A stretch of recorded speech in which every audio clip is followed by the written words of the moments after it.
Today I'll be showcasing our project House Around the Courtyard, built over a plot area of 48,000 square feet located off Sindhu Bhavan Road in Ahmedabad. Hi everyone, this is Tulna Patel, Principal Designer at Akruti Architects, Ahmedabad. Having lived in a strictly urban environment all their lives, this family of four wished for a haven that connects them to the outdoors, thus making the landscape and the green pockets equally important in the design development. Before I start, please note that you can download the full PDF ebook of this house with detailed floor plans, photos and fact file from builderfy.com, and the link is mentioned in the description below.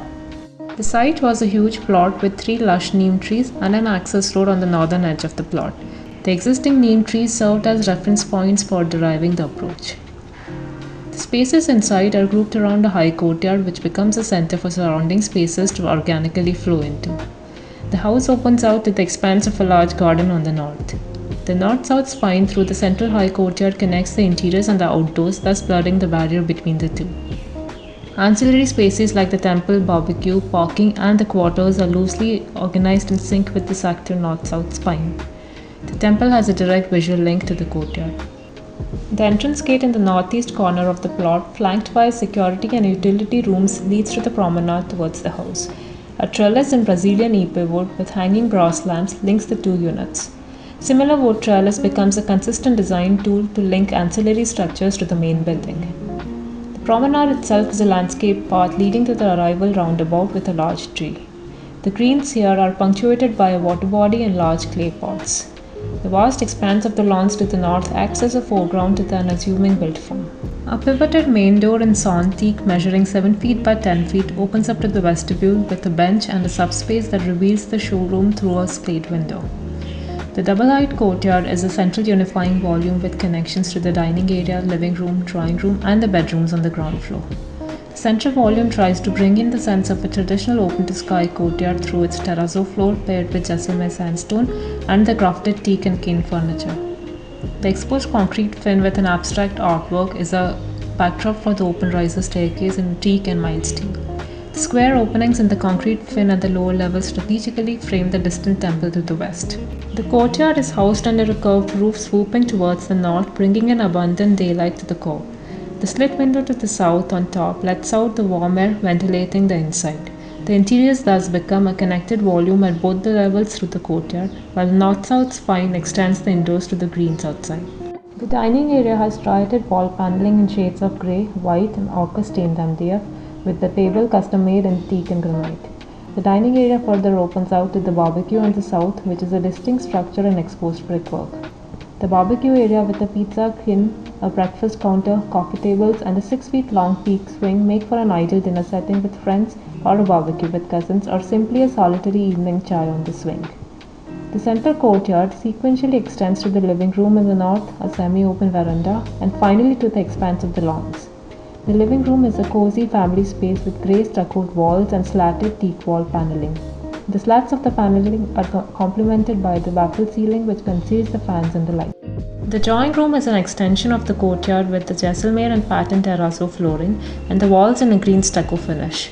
An asymmetric sloped ceiling and wall paneling creates an unexpected sub-geometry in this linear space. The master bedroom has a rough Kota stone floor with rough black granite wall paneling. The beige stuccoed walls offset the furniture in warm teak finish, while the custom-designed two-poster bed accentuates the high volume. The bedroom also opens out to a shallow bird pond and the lawns on the north. The first floor has its share of outdoors through the pockets of terraces on the north and the southwest. The recreation room and the lounge open out to the terrace on the southwest, becoming a venue for a lively evening of entertainment while enjoying the evening breeze from the south. The lounge is a den, well lit by the day and dim by the evening. The recreation room doubles up as a home theatre and a space for the young siblings to enjoy a game of cards with friends and cousins. Herein, the seemingly random circular light cutouts are designed to dim as per the varying moods of each activity. The son's room is a union of contrasts, rough Kota to wood floor, metallic silver to sawn wood paneling, stuccoed blue of the wall to its stuccoed white, and a set out by the window to a cozy bed tucked behind a storage wall. The daughter's room is a splash of dynamic diagonals in terrazzo floor and the ceiling grid, balanced out by a stark shell of stuccoed green walls and birch-black furniture. The large window on the north frames the view to the garden and the neem trees at the entry. The terrazzo also flows into the dressing room with the shower area and raw micro-concrete floor. The walls are in a striking blue traditional Tazilakt plaster, catching the light from the windows and the skylight on the east. Across the house, all concrete elements are left exposed, that is in the slab bottoms, lintel bands and the exteriors. The openings are designed to respond to the harsh weather with a combination of louvers for ventilation and glass sliding for the view and natural light. They are deep set under a continuous lintel band that also acts as a shading device. Each space is an exploration in varied materials, finishes and compositions, generously complemented with art that extends the personality of its user. The interiors are characterized by high exposed concrete slabs.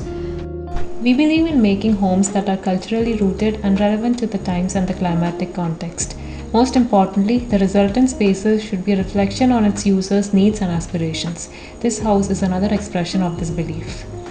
I hope you guys enjoyed watching this video on our project House Around a Courtyard, and in case you have any design queries, do post them in the comment section below and we would be happy to respond as much as possible.